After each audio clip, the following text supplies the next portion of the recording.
परंतु अब 1 अगस्त 2024 के इस निर्णय के बाद जहां जो पार्टी सत्ता में होगी वह अपनी अपनी राजनीति के हिसाब से अदलती बदलती रहेगी,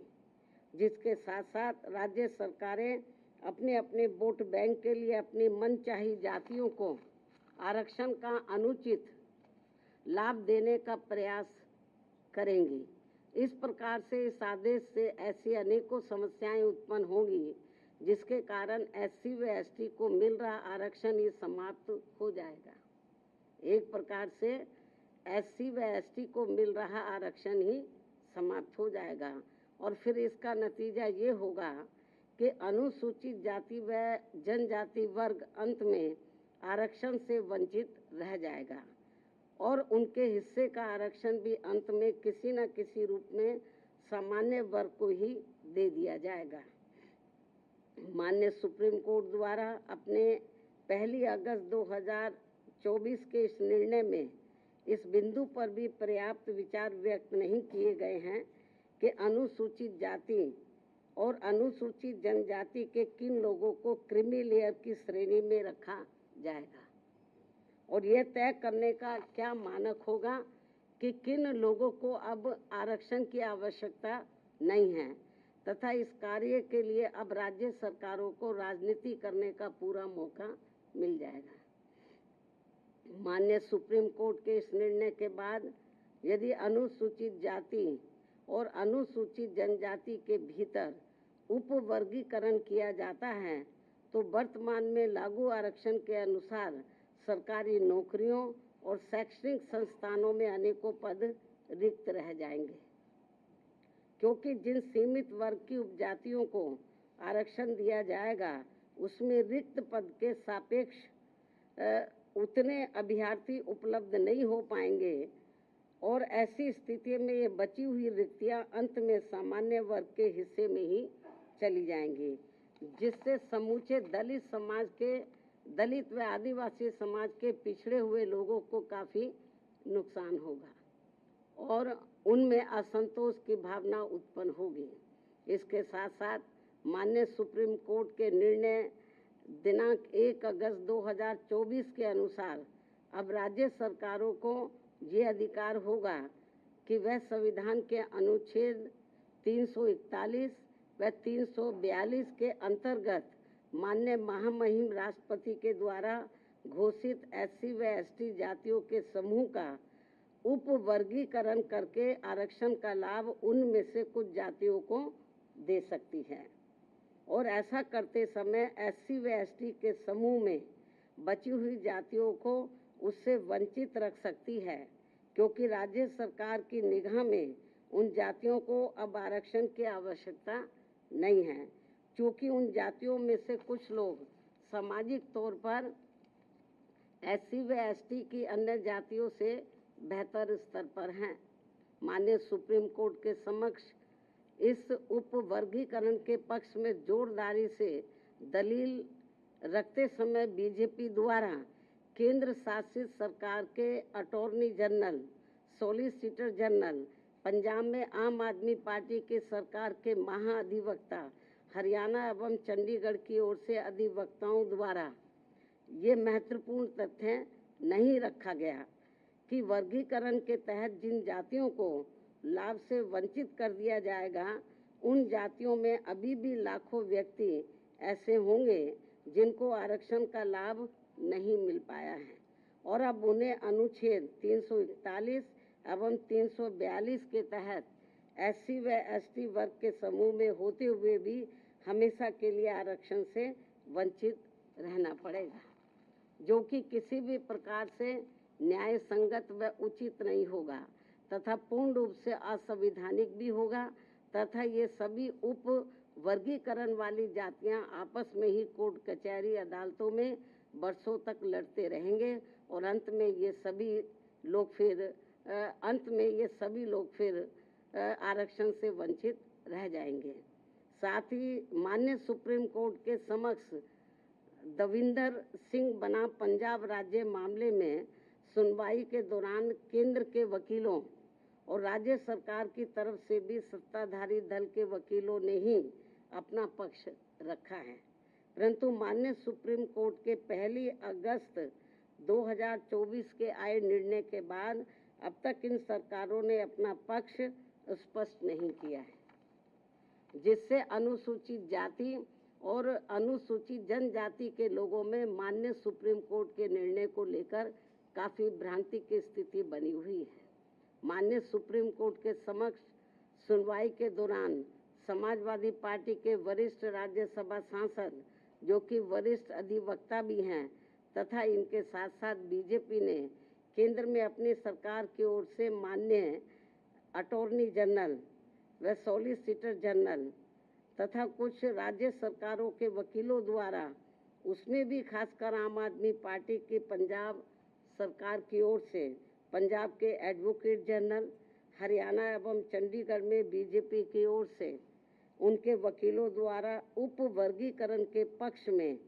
तथ्यों को तोड़ मरोड़ कर प्रस्तुत करते हुए बाबा साहब डॉक्टर भीमराव अम्बेडकर द्वारा संविधान सभा में लंबे विचार विमर्श के बाद बनाए गए आरक्षण के सिद्धांतों के साथ छेड़छाड़ करने का कार्य किया गया है,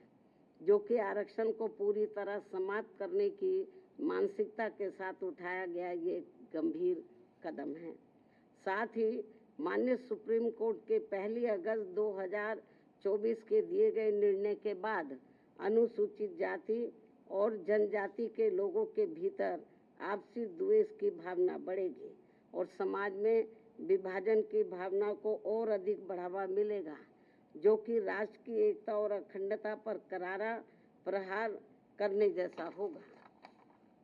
जबकि अनुसूचित जाति व जनजाति कोई साधारण जाति नहीं है, ये केवल भारतीय संविधान के अनुच्छेद 341 व 342 की अधिसूचना के जरिए अस्तित्व में आई है और यह अनुसूचित जातियों व जनजातियों का एक मिश्रण है और एक बार अधिसूचित होने के बाद फिर यह एक समरूप समूह बन जाता है। साथ ही राज्यों के द्वारा ये उप वर्गीकरण अनुच्छेद 341 एवं 342 के तहत राष्ट्रपति जी की अधिसूचना का उल्लंघन होने के साथ साथ ये पूर्ण रूप से असंवैधानिक भी होगा, क्योंकि कोई भी राज्य सरकार राष्ट्रपति की पावर को खत्म नहीं कर सकता है, क्योंकि ये संविधान के अनुच्छेद 341 भाग 2 एवं 342 का उल्लंघन होगा और इससे हमेशा ये खतरा बना रहेगा कि अनुसूचित जाति व जनजाति को दिया जाने वाला आरक्षण कब खत्म हो जाएगा, जबकि अनुसूचित जाति व जनजाति समुदाय के लोगों का वर्गीकरण का एकमात्र मूलभूत आधार सामाजिक गैर बराबरी अर्थात छुआछूत व जात पात रहा है। ऐतिहासिक तौर पर सामाजिक गैर बराबरी की वजह से ही आरक्षण दिया गया है, तो ऐसे में जाति के आधार पर प्रताड़ना झेलने वाले समुदाय के बीच आरक्षण का बंटवारा करना ये पूर्ण रूप से अनुचित, असंवैधानिक व गलत है, क्योंकि दलितों व आदिवासियों के लिए आरक्षण का उद्देश्य जात पात व छुआछूत की बुराइयों को दूर करना था। साथ ही दिनांक 1 अगस्त 2024 के माननीय सुप्रीम कोर्ट के निर्णय अनुसार अब राज्य सरकारें अनुसूचित जाति व जनजाति का उप वर्गीकरण कर सकते हैं, जो कि असंवैधानिक है एवं उचित नहीं है। इतना ही नहीं बल्कि अनुसूचित जाति एवं जनजाति समुदाय का यह उप वर्गीकरण, जिसे माननीय सुप्रीम कोर्ट ने अनुमति दे दी है, इसे अब राजनीतिक दलों द्वारा राजनीतिक हथियार के रूप में उपयोग किया जाएगा। जहां एक तरफ राजनीतिक दल अपने राजनीतिक उद्देश्यों को पूरा करने के लिए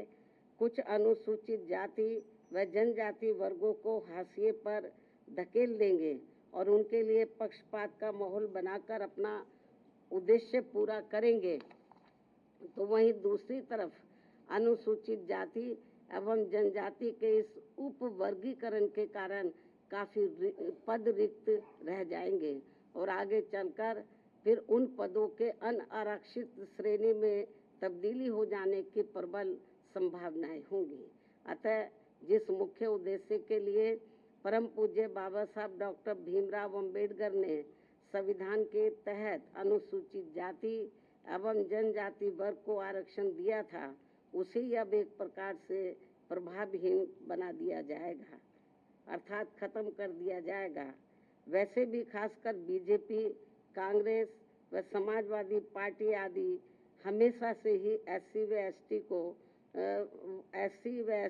एसटी वर्गों को मिल रहे आरक्षण के विरुद्ध रहे हैं और इसलिए इनके वकीलों ने उपवर्गीकरण की काफी जोरदारी से कोर्ट के सामने अपनी दलीलें भी रखी हैं और इसे खत्म करने की सिफारिश में ये पार्टियां हमेशा प्रयासरत रहती हैं। समाजवादी पार्टी ने तो संसद के भीतर ही पदोन्नति में आरक्षण संबंधी बिल को ही बीजेपी और कांग्रेस की मिली भगत से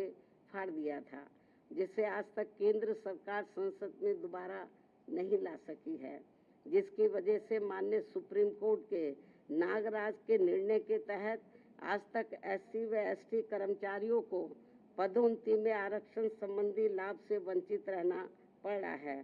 तथा अब इसी प्रकार से इस नए निर्णय दिनांक 1 अगस्त 2024 के तहत अंत में हमेशा के लिए ही इन वर्गों को आरक्षण से वंचित कर दिया जाएगा और इससे फिर बीजेपी, कांग्रेस व समाजवादी पार्टी आदि को आरक्षण खत्म करने के लिए इन्हें संविधान बदलने की भी जरूरत नहीं पड़ेगी। और यही कारण है कि इन पार्टियों ने केंद्र सरकार व राज्य सरकारों की तरफ से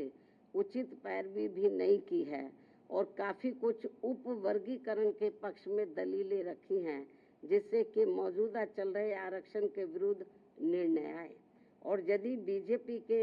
एनडीए व इंडिया अलायंस की सभी पार्टियों की नीयत ठीक होती और वो एससी व एसटी को मिल रहे आरक्षण में छेड़छाड़ आदि करके उसे खत्म नहीं करना चाहते, तो फिर मेरी इन सभी पार्टियों से ये अपील है कि ये सभी पार्टियां इस विषय पर, इस मुद्दे पर देश के समूचे एससी व एसटी समाज के समक्ष अपना पक्ष स्पष्ट करें और इसी चल रहे संसद सत्र में संविधान में उचित संशोधन लाकर ये स्पष्ट करें कि अनुच्छेद 341 व 342 के तहत माननीय राष्ट्रपति द्वारा घोषित एससी व एसटी जातियों के संबंध में भविष्य में किसी भी प्रकार की छेड़छाड़ व उपवर्गीकरण करने का अधिकार किसी को भी नहीं होगा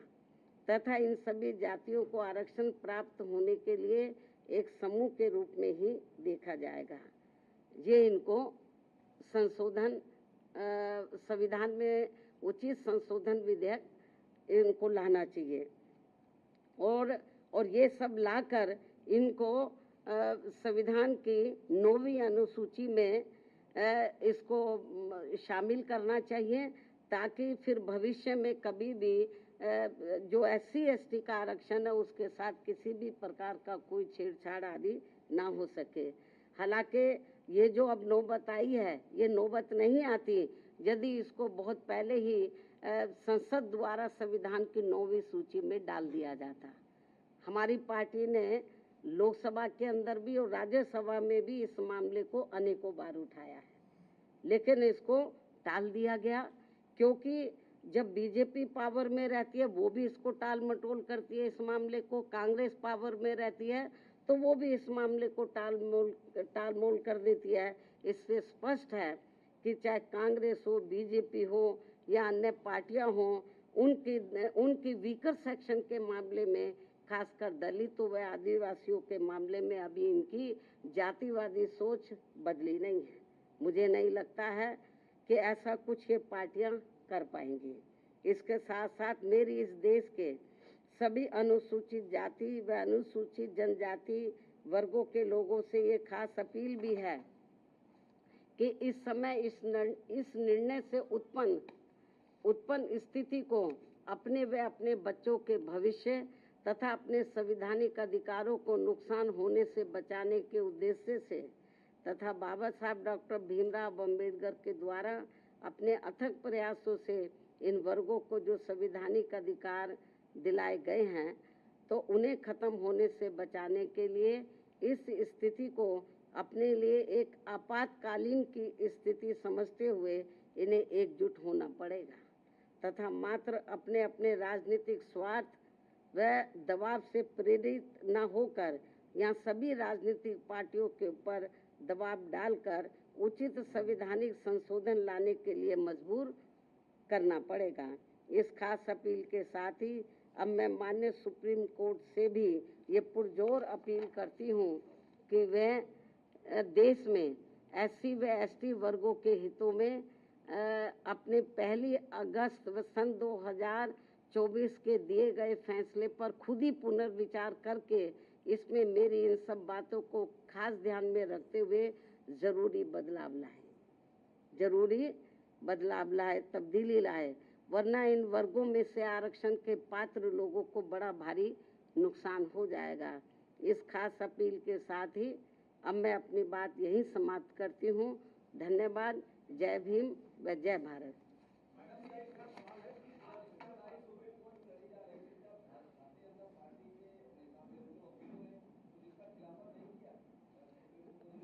नहीं, उसका खिलाफत इन्होंने नहीं किया। वो पूरा उन्होंने तो बल्कि इस मामले में वो ऐसी दलीलें रखते रहे कि जिससे माननीय सुप्रीम कोर्ट को ये फैसला देने में उनको और मदद मिल गई। चाहे तो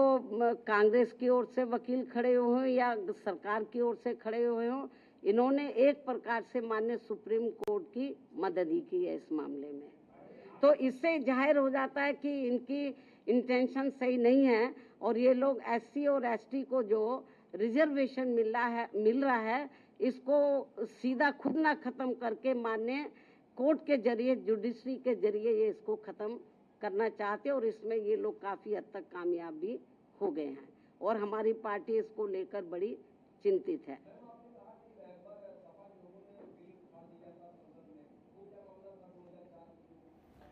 तो मायावती को आप यहाँ पर सुन रहे थे। दरअसल सुप्रीम कोर्ट के आरक्षण पर जो फैसला भी आया है उस पर अपनी बात वो यहाँ पर रख रही थी और उनका ये कहना है कि उपवर्गीकरण के हक में वो यहाँ पर नहीं है। रणवीर हमारे सहयोगी हमारे साथ हैं। रणवीर, मायावती ने तो अपोजिशन पार्टी को भी यहाँ पर घेर लिया है इस मामले में, इस मुद्दे पर कि वो जो है वो अपना रुख मजबूती से नहीं रखती हैं इसमें और सुप्रीम कोर्ट के जरिए जो है वो आरक्षण के खिलाफ एक तरह से नजर आती हैं। लेकिन अब BSP आगे क्या करेगी? क्या रिव्यू पिटिशन लेकर वो सुप्रीम कोर्ट जाएंगे या किस तरह से आगे बढ़ेंगे इस चीज़ को लेकर? देखिए, BSP की पॉलिटिकल लाइन बिल्कुल क्लियर है कि BSP ना BJP के साथ है और ना इंडिया अलायंस के साथ है। और जहां तक रही यूपी में जाति की राजनीति की बात, BSP का जो वोट बैंक है वो है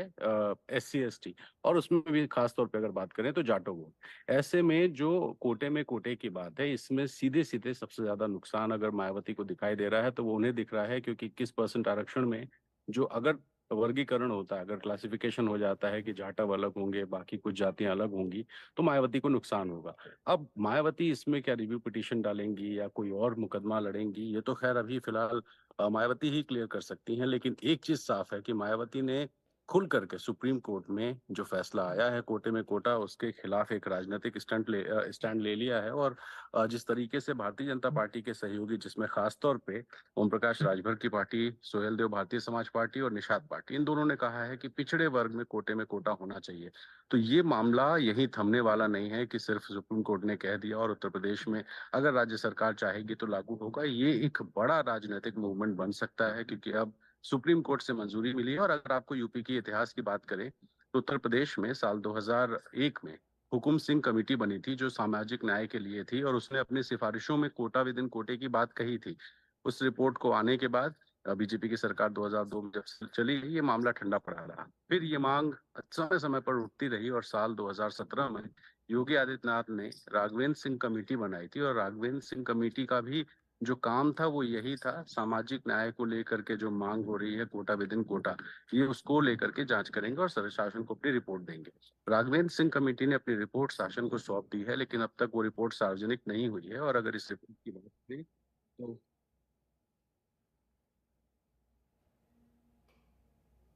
जी चलिए, तो रणवीर बिल्कुल जैसे कि आप भी यहाँ पर इशारा कर रहे हैं, ये एक ऐसा मुद्दा है जिस पर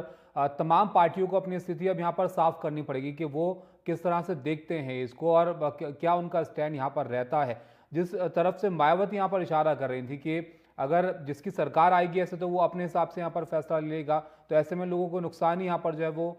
होने की आशंका जब बन सकती है कि भाई आप अगर किसी को कोटा ना दें, किसी को हिस्सा कम कर दें, किसी को ज़्यादा कर दें, उसका नहीं सब फायदा उठा रहे हो ना उठा रहे हो। बहरहाल ये एक मुद्दा है जो अब बड़ा होता जा रहा है। पर शुक्रिया रणवीर आपका सब जानकारी के लिए। मायावती की प्रतिक्रिया आपने इस पर देखी, जो अपनी बात यहाँ पर रख रही थी और तमाम जो विपक्षी पार्टियां भी हैं, बीजेपी विपक्षी पार्टियां, सभी को उन्होंने एक तरह से अपनी बात रखते हुए यहाँ पर घेर लिया है इस मुद्दे पर।